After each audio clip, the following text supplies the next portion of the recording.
Hi, Amanda. Thank you so much for joining us today. We are so thrilled that you're here with us. Thank you so much for having me. I'm so excited. This is, talking about kids' nutrition and eating is really one of my favorite topics, personally and professionally. So I can't wait for this. Oh my gosh, me too, because whew, picky eating. I have one of those. I have a picky eater, and I cannot wait to pick your brain and leave here with all the good tips. But before we discuss picky eating, Amanda, we'd love to learn just more about you. So please tell us about yourself, your background, and how you ended up where you are today. So, my name's Amanda Blechman. I am a registered dietitian and I'm director of nutrition and scientific affairs at Danone North America. I'm also a mom of two kids. So, I have a daughter who's 6.5, and then I have a son who's 3. So, I've kind of been through it all personally, but also prior to my work at Danone, I was actually a dietitian in the NICU at a hospital in New York City where I worked for several years. So, really started with those super young babies, working on getting them to grow and get home with their families. So that kind of started my passion. And after becoming a mom, I kind of just started sharing pictures of what we were eating as a family, what the kids were eating on Instagram, and it started to click with people. It wasn't staged, it wasn't glamorized. It was like, here's the plate and this is what's happening live. And I think that really resonated with a lot of other parents and caregivers, and so it's become sort of this holistic passion of mine at home and at work. Ah, I love that. Oh my goodness. And what was it that made you become so passionate to go into nutrition and cooking and all of that? Oh, that's such a good question. I've always had an interest in food and nutrition. I would say it started probably late middle school, early high school. My family was very interested in health and nutrition. And I actually started seeing a registered dietitian myself when I was in high school, which I think is probably one of the best gifts that my mom probably unknowingly gave me, helping me learn, what's evidence based in terms of health and nutrition, and how do you really develop a healthy relationship with food. And at that point, it kind of clicked with me that food and nutrition could become a career and wasn't just something that was, for fun or a hobby. Funny enough, I really never grew up cooking or exploring anything in the kitchen. But once I was sort of late college and then early out of college, I had my own apartment, I had my own kitchen, I started to experiment, and I really fell in love with cooking. So it became, this full circle. I love nutrition. I love food. I love to eat, right? I enjoy eating. I love finding ways to make nutritious foods taste amazing, and it can really bring people together too. So that's a little bit of my journey. I'm such a huge foodie, and I think it can feed your body, but it can also really feed your soul. Oh, 100%. Oh my goodness. And Amanda, I love it. You and I have kids at the exact same age. Oh, no Where I have, way. yeah, I have a 6.5. Well, he turned 7 this month. And then I have a 3.5-year old too. So I was like, oh my gosh, you know exactly what I'm going through right now. Yes, that's such a coincidence. It's such an interesting age gap too, Yes, it is. learning But I from each love it. other. Me I too. I I was nervous about it at first. I was like, "Oh, is this too much or not enough?" But it has worked out. And the same for you? Absolutely. I had some of the same concerns, but it's actually been amazing to watch how my older one has taken the little one under her wing and like really tries to teach him, and how they actually learn from each other. It's really pretty amazing. Ah, I love that. Oh gosh, and Amanda, I told you I had a picky eater. So when you hear someone say they have a picky eater, what's like the first thing that goes through your mind? I guess my first thought is, well, gosh, don't we all? I think it's so interesting how much of a spectrum there is for kids in terms of what we would consider picky eating or how we as parents perceive it. Of course, some kids are pickier than others, but in general, I think most kids are picky about something. Um, Around toddlerhood is really normal, right? They're starting to realize that not only do they have opinions, but oh my gosh, my opinions can actually impact the world around me. So let me test these boundaries and see how much change I can create around me because I suddenly have a feeling about something. I'm assuming you've probably experienced something like that, right? Yes. Oh, for sure. Yes. And it's so normal. It's really universal at this age. Kids want to test their boundaries and see how in charge they can be. But I really think it's important for parents to really celebrate the small wins and not compare your kids to other kids. Um, you never know when you're looking at someone else's child and they're gobbling up broccoli or green beans and you're sitting there, oh my gosh, my kid would never eat that. But at the same moment, another friend is looking at your child because they're eating salmon, and oh my gosh, their child would never touch that salmon, but their child loves strawberries, and another friend says their kid is on a fruit strike and won't touch it. And so we all sort of have these small wins that maybe don't seem like big wins in the big picture of eating, but it's really important to realize that there are probably lots of things that your kid will eat and that you're doing right, and to celebrate that win. So true. We need to just even the small wins, we need to take it because oh gosh, there's so much going on. And why do you believe or do you have a belief why some kids are picky eaters and others are just a bit more adventurous eaters? Because I was telling you before we were recording, my son is like I said, quote, better eater than my daughter. She is so picky. I mean, it is hard with that one. If it's not a chicken nugget, mac and cheese, spaghetti, or a snack, she doesn't want it. And it is like, we need some real nutrition in you. Whereas my son, we just made what did we make last night? We actually did have salmon. We had salmon and then I had some pears and cut up bell peppers and some tzatziki over their salmon. She did not touch any of it, and it is just so frustrating. So why do you believe some are pickier over others? It's so frustrating. I'm so with you. You've described nights in my house too. Yes. Absolutely. There's really a lot that can go into it. It's hard to pinpoint, and no two kids are the same. I think a lot of kids have just, naturally their own personalities, their own opinions. We do too, right? And of course, there can be, sensory issues or other things that go into it. But really, as parents, I think we have the opportunity to help them learn to enjoy a variety of foods, to make it fun, to make it enjoyable, to make it not so stressful. And that's tough when it's stressful for us.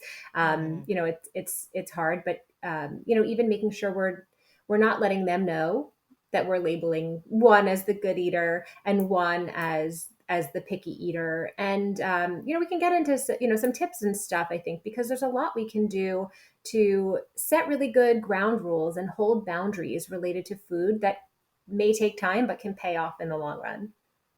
Oh, I find that interesting that you said that not label one as a picky eater versus the other. Why is that important? I mean, they hear you. They hear everything that we say. And so if Right. that, even subconsciously is something that they start to believe about themselves, there's not going to be a lot of incentive to want to try new foods. Mhm. Comparing them to each other is not necessarily going to make one want to emulate what the other's doing. It may just sort of pit them against each other a bit. Okay, great tip. Okay, and now I need to know your top tips for parents who are dealing with picky eaters. What do we need to know, Amanda? Oh gosh. Okay, so let's keep it simple for the first thing. Exposure. You've probably heard about exposure. We all say you have to actually expose your kid to foods in order for them to eat it.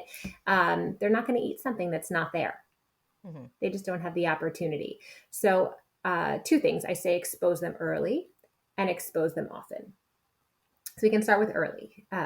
Research shows that kids who are the earlier a child is introduced to veggies, the more likely they are to like them as they age. But that's not always linear. P.S. Right? So they Right.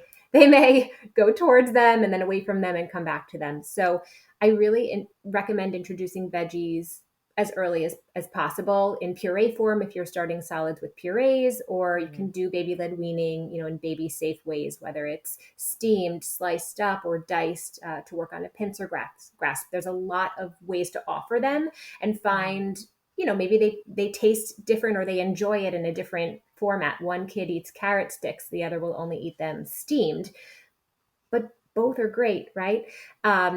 There's also actually a lot to be said about how you flavor veggies too. So not to digress on this tangent, I think early is really important, and then Hmm. how you offer them is important. Hmm. So mixing, sometimes we mix veggies with fruit to make them a little bit sweeter, but there are actually things you can do like spices or oils that really enhance the flavor of the vegetable, make them a little less bitter, a little bit easier to, taste on the palate. And so that can actually really help too. As long as it's not salt, there's really not a ton of spices that are off the table, and that can help with palatability. So, okay, so that takes care of early. But I want to Yeah. actually interject. You said as long as it's not salt. So tell our listeners why. So salt is just not recommended. You want to really limit salt in that first year, and even as kids age, you want to try to uh, limit the amount of salt that you're giving, as well as added sugar. So those are the two that I recommend limiting. We just know that added sugar is something that is really abundant in the diet. Of course, small amounts after the age of 2 can be incorporated in a healthy way. But when you're when you're cooking a vegetable, that's probably not where we want them getting their added sugar. They're going to find it somewhere else. Something that's maybe a little more enjoyable, like giving them the cupcake right at the birthday Hmm. party, where it's actually something that they can enjoy with their friends. Salt is just, their bodies are small, their kidneys are small. It takes a lot to process some of that salt, and we want them to learn how to enjoy flavor profiles that aren't quite as salty or as sweet. Okay, perfect. Thank you for explaining that to us. Yes, now continue. We want to know. Yes. Okay. So we talked about early exposure, early introduction, but also often. I think that it can be really discouraging for parents when you offer a food and it goes untouched, or worse, it goes on the floor. I don't know if you have any throwers. I have a Oh, thrower. oh. so, Luckily, my kids are not throwers, but they are just the I'll push the plate away, and I just no, I'm not even touching that. And I'm like, really? Whereas my son is so good. We have this rule of like, take one bite. If you don't like it, don't eat it. But we just try things, and that's it. Whereas my daughter's like, nah, I don't follow that rule. I do my own rules. And she just pushes her plate away. I'm like, perfect, great. that's a great one, though. I love that rule. I think that that's a great, a great low pressure way. We just try it. It's a brave bite. It's no big deal. You like Yes. it, great. You don't, okay, but it stays on your plate. So I think that's a Exactly. great Yes, rule. that's been our rule in our house, and then my son is like, "Oh, this is actually really good." And my daughter usually when she tries it, she's like, "Oh, this actually is pretty good too." When she does listen, but she's getting a little bit more feisty, that 3-year-old. I know Three-nager. that's such a funny age, especially for girls. Especially for girls at 3, it can be very. They've got a lot of opinions and they want to Oh, they express do. them.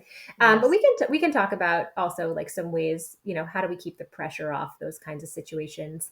But in Perfect. general, exposing them repeatedly is really, really important. So exposing Mhm. them over and over and over without, as we just talked about, the pressure to eat it is really important. And it can seem like Mhm. a losing battle in the beginning, but there's a lot of data to show you need at least 10 tries, sometimes more, for a lot of foods before a baby will even accept it, or before a child will accept it.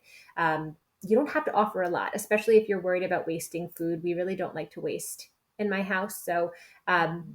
I'll give a little bit next to some other foods that are a little bit more familiar, and can start with a little bit of a time, and maybe offer more based on your child's cues. Awesome. This is good. The thing is, I would have to do it with spaghetti or a chicken nugget every meal. So, but And yes. that's okay. That's okay, right? Using a familiar food to take the pressure off a new food and help your Mhm. child feel a little more comfortable around something that's really less familiar, less loved, is actually a technique that I use all the time at home. Oh, good to know. Awesome. Yeah. All right. Any other tips we need to know? I think the three things I would focus on are early exposure, repeated exposure, and trying different ways so that it can taste good to them. Because, like I mentioned, if one child really likes the carrots cooked, the other one likes them raw, that's okay. That's a win. Hmm.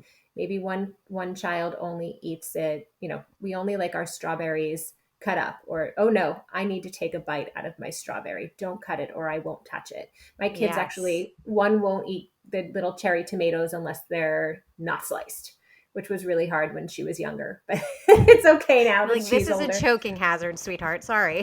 100% do as I say, not as I do, because the only way I could get her to eat that tomato was, if I was sitting there staring in her face, like, okay, please don't choke, please don't choke. And my son is totally fine when we slice them. So, To kids each are their kids are own. different. Exactly, exactly. But sometimes that little shift in the food is enough Mhm. to get them to, be willing to try it or to accept it.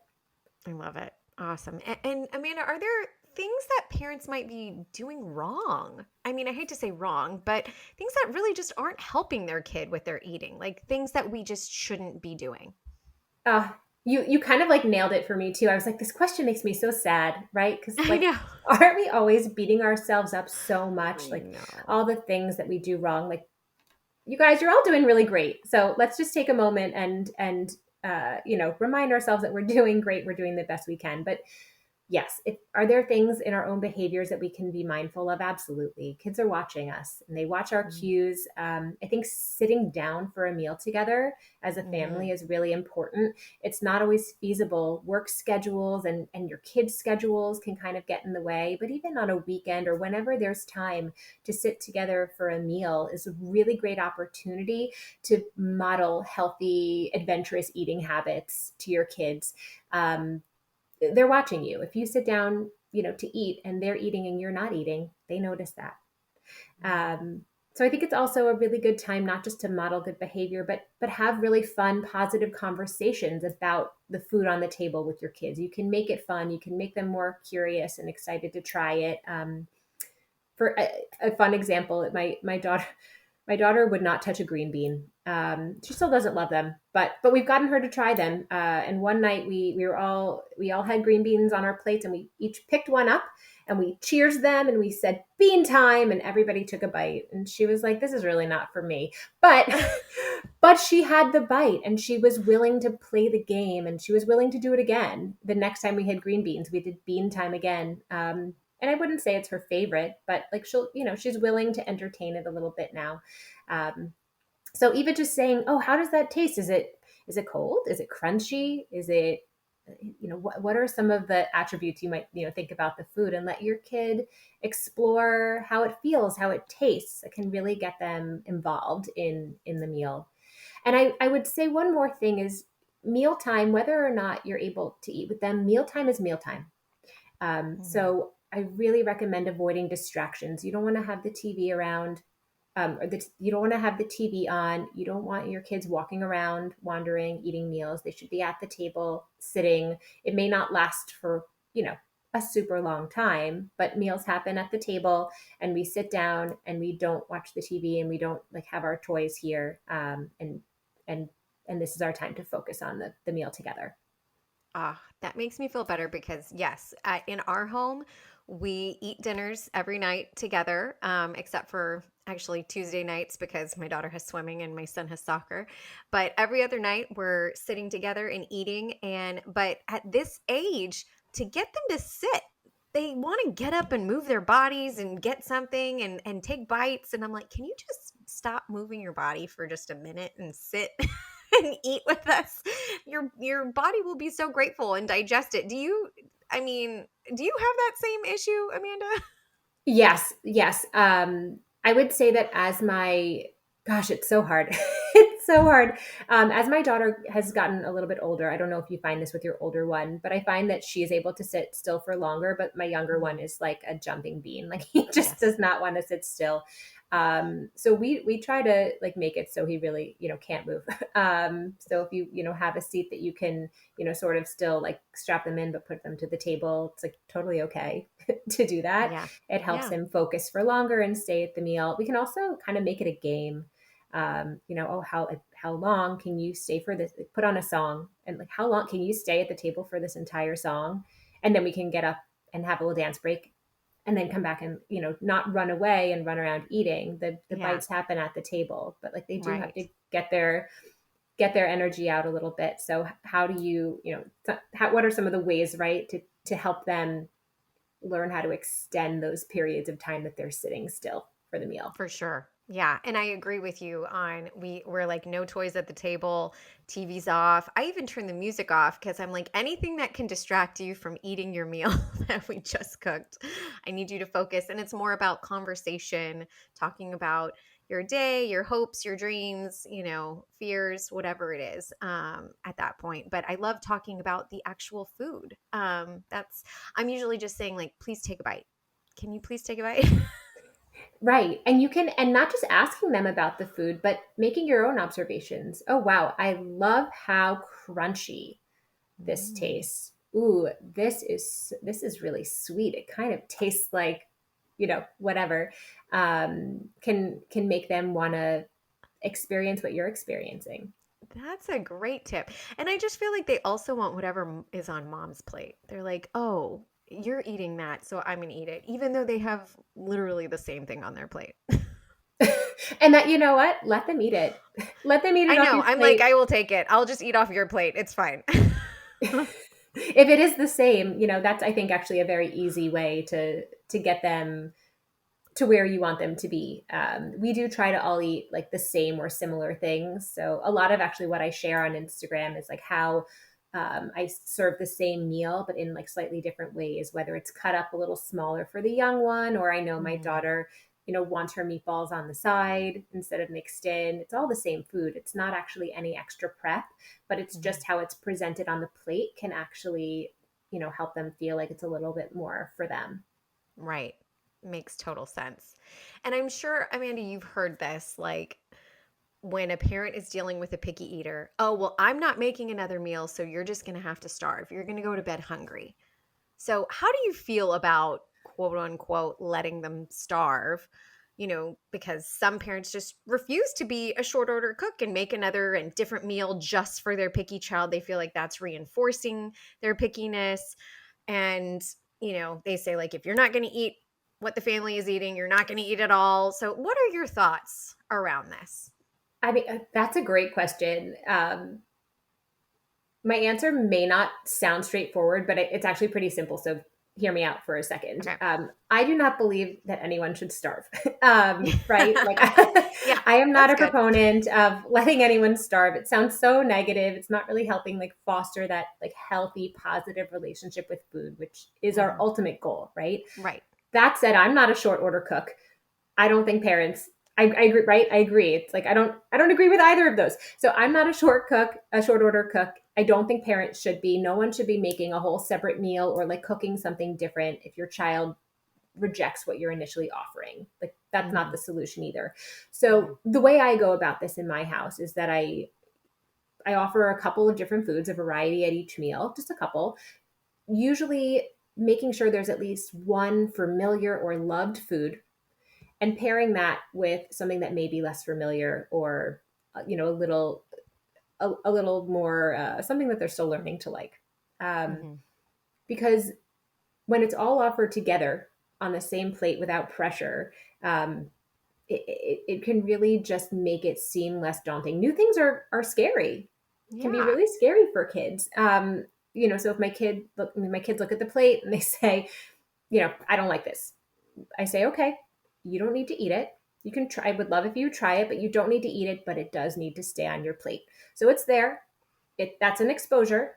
And then they have Hmm. other things served already on their plate that they're basically guaranteed to eat. So there's no risk that anybody's starving in the Right. house. Right. Sometimes they completely reject that food that they said they didn't like. Sometimes they eat what's familiar, and then they go back and they eat the food that they said was gross. That's my son's favorite word right now. That's gross, and he's my good eater.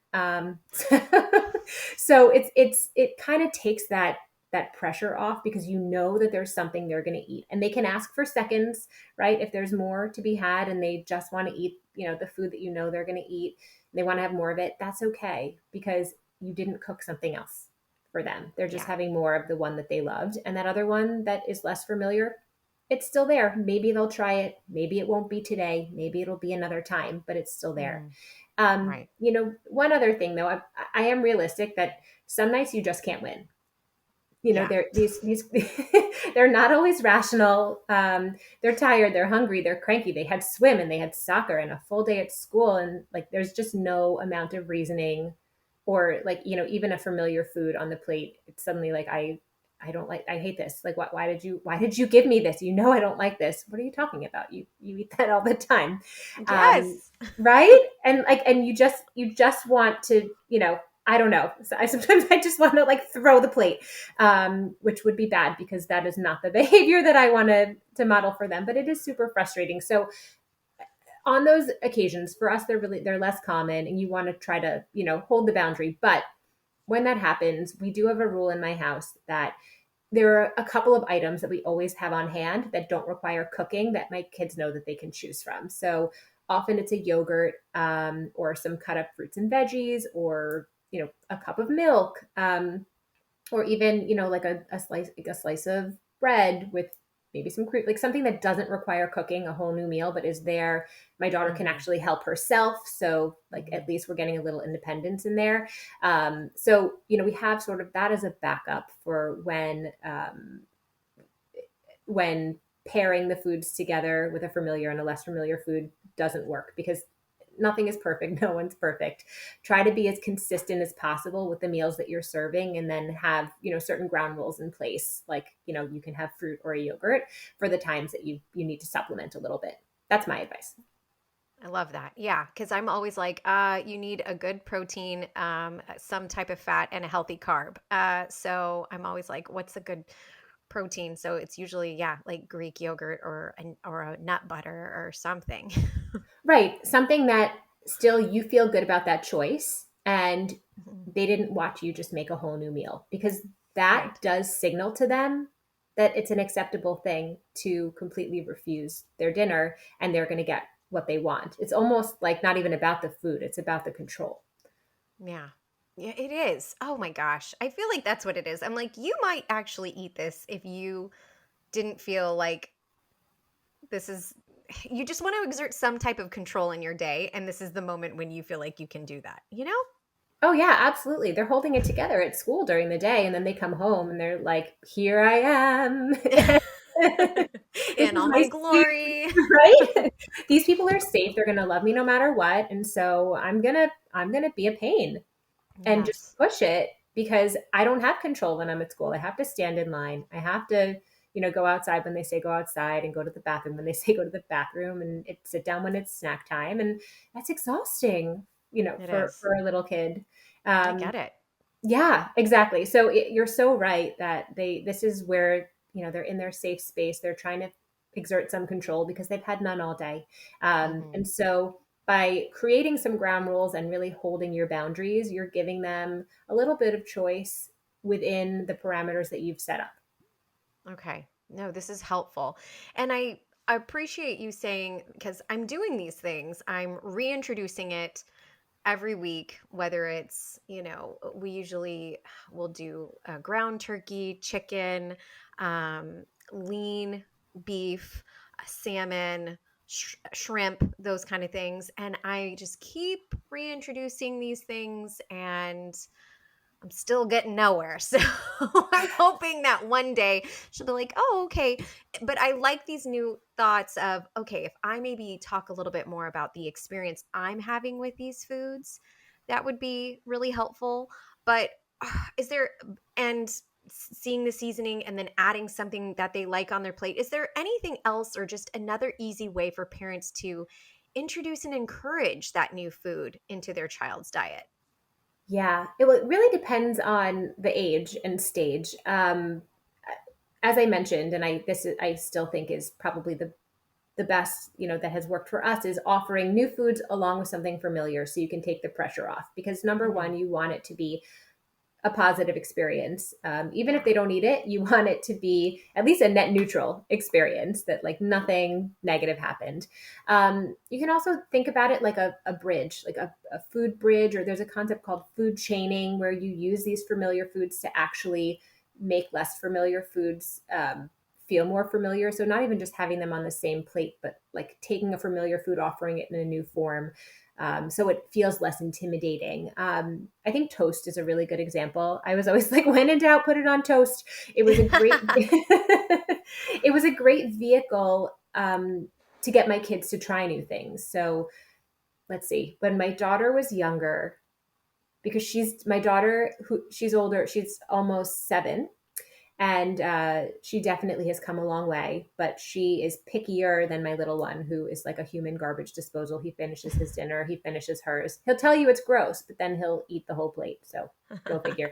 But when she was younger, she had opinions, and there were things she just wouldn't try. So I think avocado is a really good example. She was like, I don't want to eat that.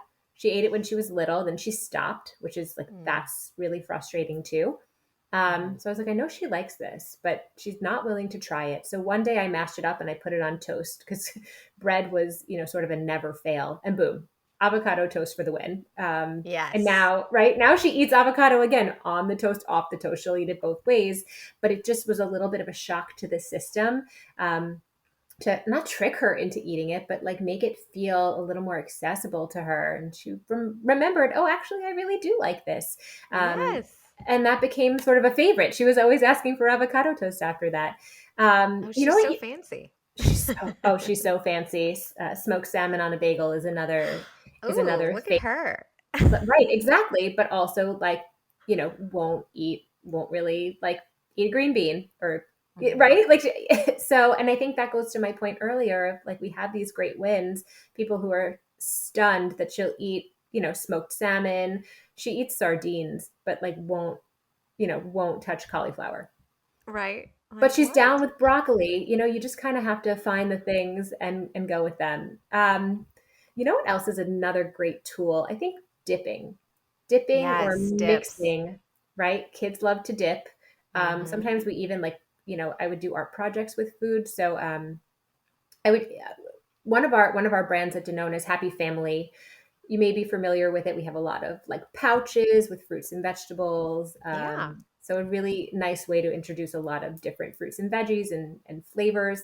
So we would put that into plain yogurt and mix it up as like a nice, easy like addition to breakfast, or we would actually use that for a dip for other foods, so that it could, help them say, okay, I know I love this pouch. It's familiar. It's easy. This other food I'm not so sure about, but I'll dip it squeeze out the pouch into a little bowl. They'll dip it and they would try it. So that was really great for us.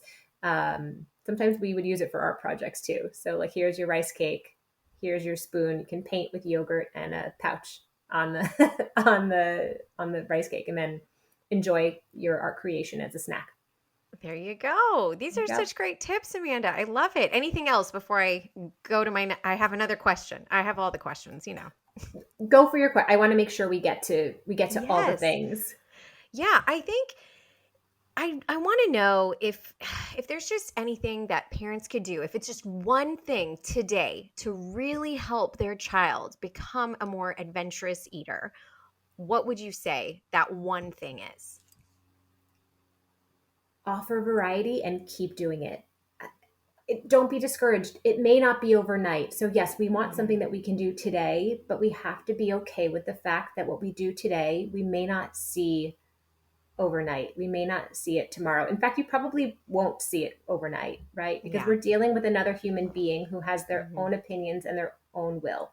But if you're patient and you don't get discouraged, we're planting trees that we won't see right away. But eventually they will grow into these bigger trees, and you'll be able to see the fruits of all of your hard work and all of your patience. So I know that sometimes it's kind of a frustrating answer, because don't we all love instant gratification? Yes. Um, and you might be surprised. You might be right there. Like, if you keep up with the variety, I promise you, there's going to be that random time where you serve it and they gobble it up. um, you may not even be able to replicate that one again. But there will be wins along the way, and ultimately, you are working towards this bigger picture of food acceptance, and you will get there. Oh.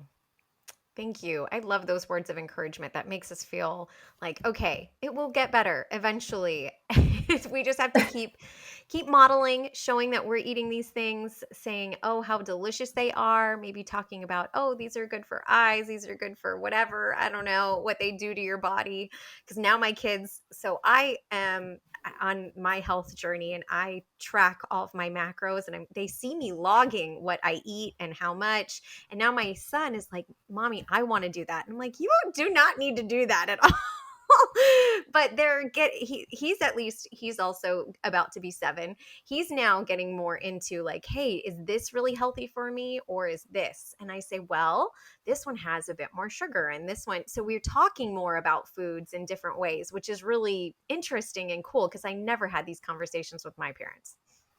It's so funny that you say that because I am experiencing exactly the same thing with Yeah. my older. Yep, they hear things at school, I think, right? They see us, Mm, they see their friends, they hear messages that their friends' parents are saying to them that get repeated to them. And so my hmm. daughter's been asking a lot, is this healthy?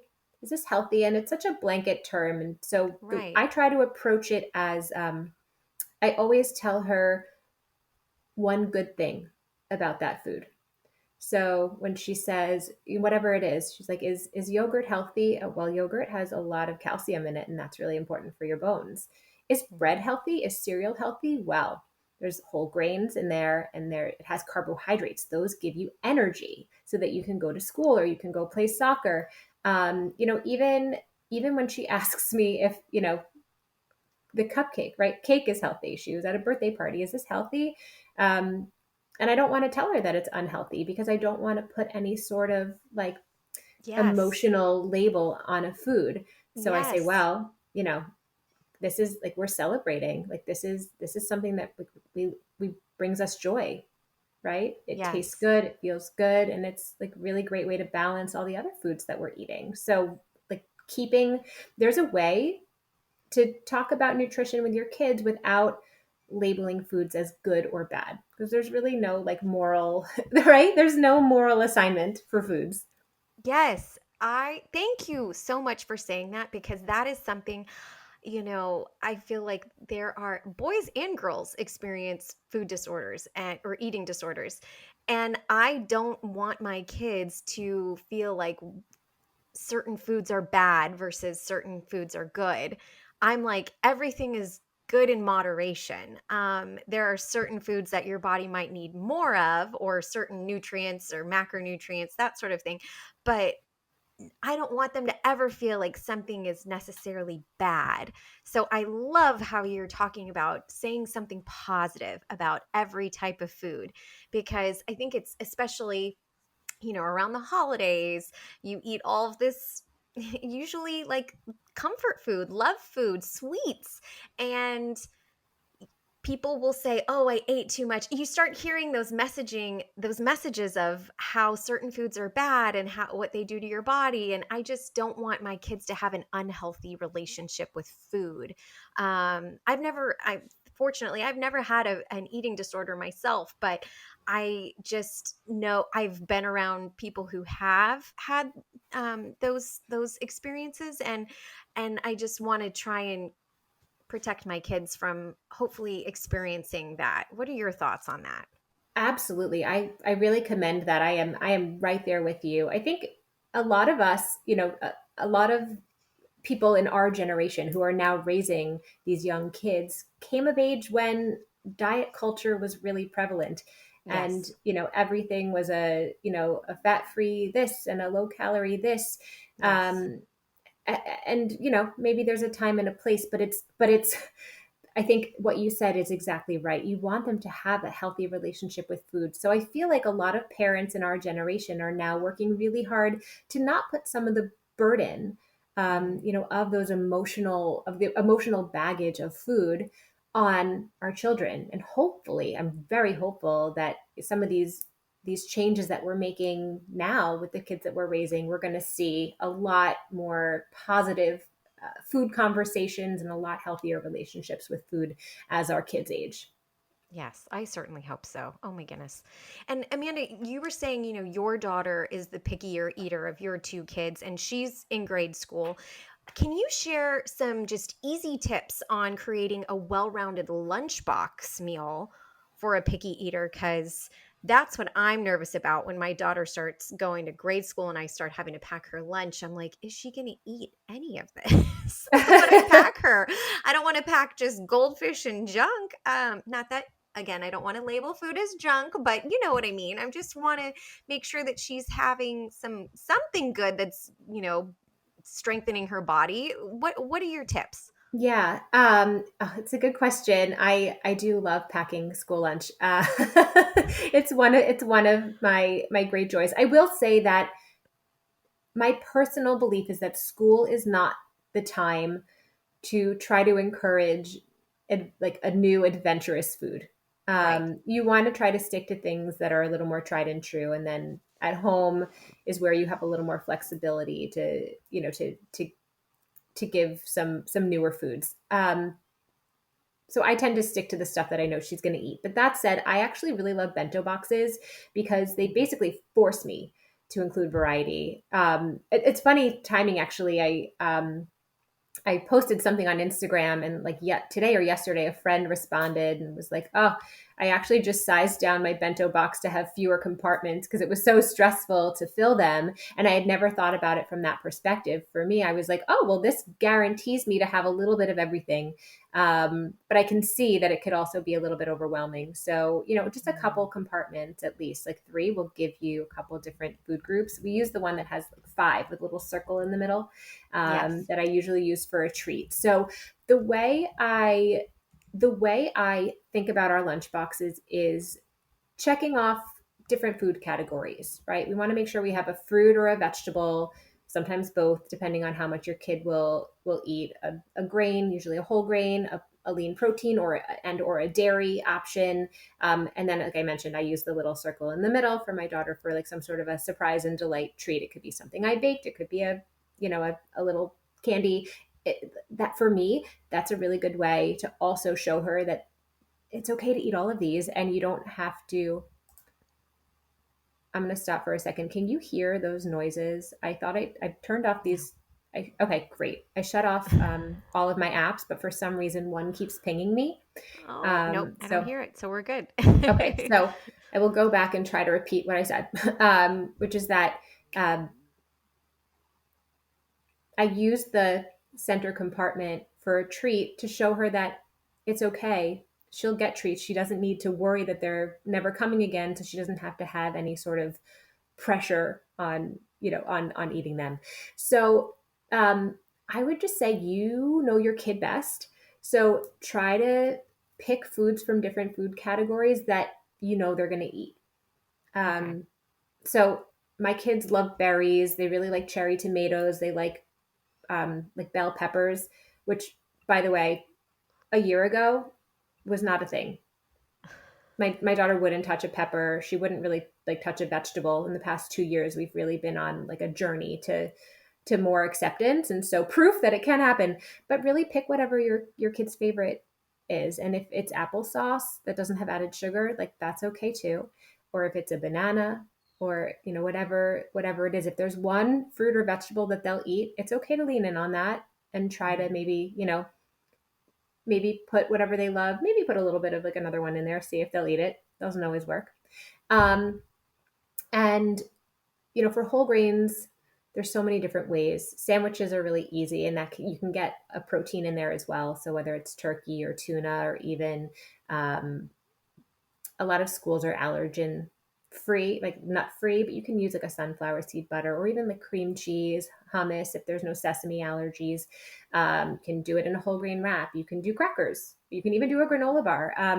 My kids really love the Happy Tot bars. They're superfood bars, so they're made with whole grains. They have fiber, and they're allergen free, so they're like really easy for a lunchbox. And I know they're always going to get eaten. So there you go. You have your whole grain checked off. And then in terms of protein, we use a lot of dairy in my Mm. house because yogurt I find is sort of an easily accepted food. So we'll use those like Danimals pouches or smoothies, or a small milk box, even like a string cheese, or if you have crackers or a sandwich with cheese on it, like that counts. That's protein. Yes.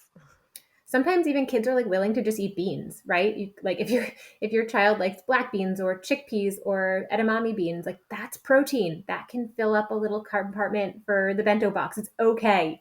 So I guess what I'm saying is shoot for variety, try to check off different food groups, and pick the ones that you have a feeling they're going to try.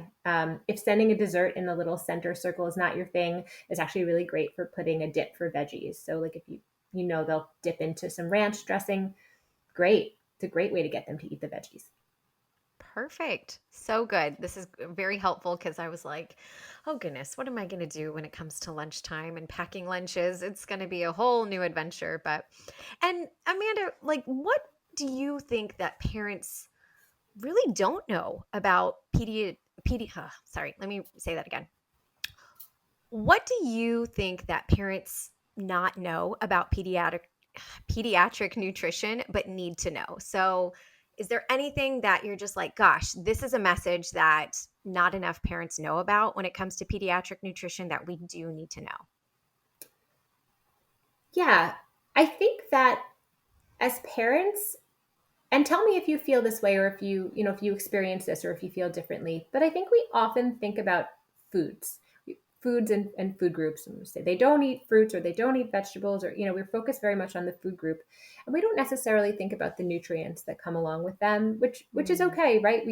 Kids eat food, we eat food, we don't eat nutrients. But I think parents might be surprised to hear there are a couple of nutrients that really universally across the board are underconsumed, by kids, actually by adults too. And so some of the ones that rise to the top are calcium, vitamin D, potassium, and fiber, and all of which are really important for growth and development. And so the good news is there's a lot of foods where you can find them, and not, you don't need to have a food that contains everything. But when you find one that contains a lot of these nutrients that are under concerned, it can be a really easy way to check some boxes early. Um, I have a question for you. yeah. Um, Sidebar. Because that just made me think of a product that we're just launching, but I don't want to allude to timing like for when this is going to air. So should I just say like we have a I new product? so this will probably air late December.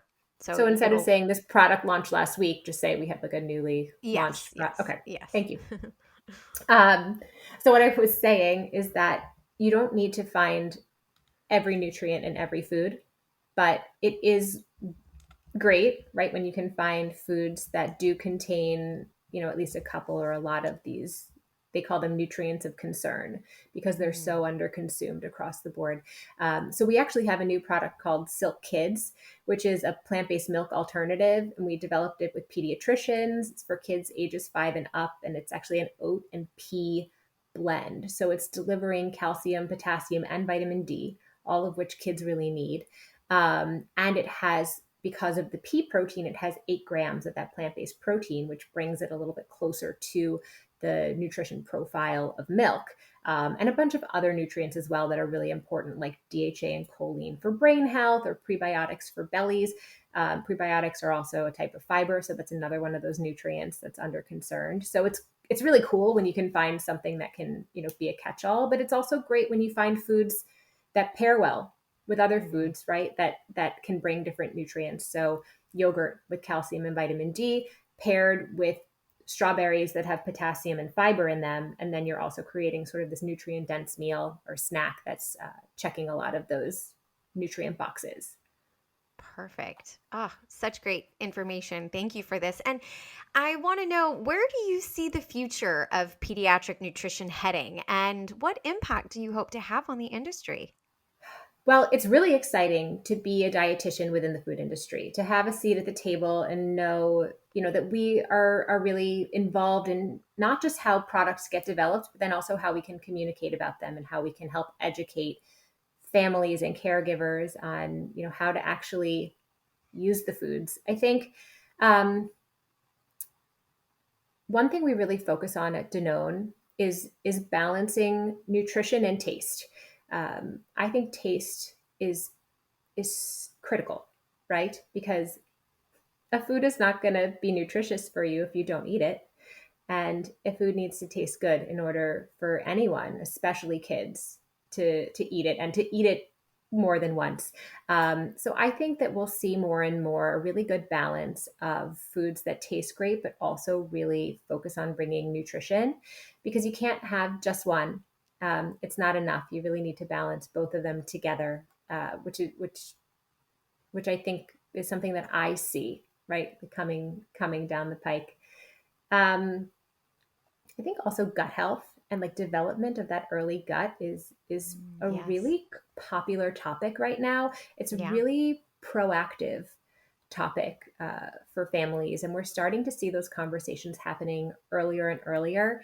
Um, we recently relaunched actually our Happy Baby Infant formula with a completely new formulation that has this patented blend of prebiotics and probiotics that are designed to mimic the way some of the bioactive compounds in breast milk actually nourish that early gut. It's really cool. It's really interesting science. I get really nerdy when I start to think about like all the research behind it, but it's very interesting to see parents being so interested in that even from, the very beginning, because realizing that breastfeeding is not an option for everyone, and being able to Mm. find a formula that can really work for you, and you can feel good that it's designed and inspired by some of what is great about breast milk. And then as children age, you're starting to see more and more products that do contain prebiotics or probiotics or other gut friendly ingredients. I think it's really interesting to see how proactive parents are being about gut health. Very cool. I agree. It's definitely a topic that is becoming more discussed, which is it's going to be interesting to see how it really starts affecting the foods that are on the market. And I am hopeful. I feel like more and more people are starting to talk about ingredients and seeing what's, to pay attention to labels and what's good for our bodies and yeah, I'm excited to see how things are changing and definitely hope it continues also on the pediatric side. And this has just been so much fun, Amanda, and I'm learning so much. And to just close things off, do you have any just final thoughts that you'd like to leave our audience with? Be kind to yourself. um, we're all doing we're all doing our best. You're doing an amazing job. So you know your child best. Offer them variety, offer it over and over again, and don't put the emotional pressure on. I would say take an approach of foods you want to include, right? What are the things that we can include? Let's think Mhm. positively. This is a good thing to eat. This is a good thing to eat, rather than these are the things that we should not eat. And that really helps maintain that positive relationship, that positive conversation about food. And I promise eventually, with patience and um, and I'm blanking on what word, with patience and perseverance, right? We have to be patient, and we have to just have a little bit of faith that over time we will be leading our children to more food acceptance and a healthy relationship with food. Agreed. Oh, love it. And Amanda, where can our listeners find you?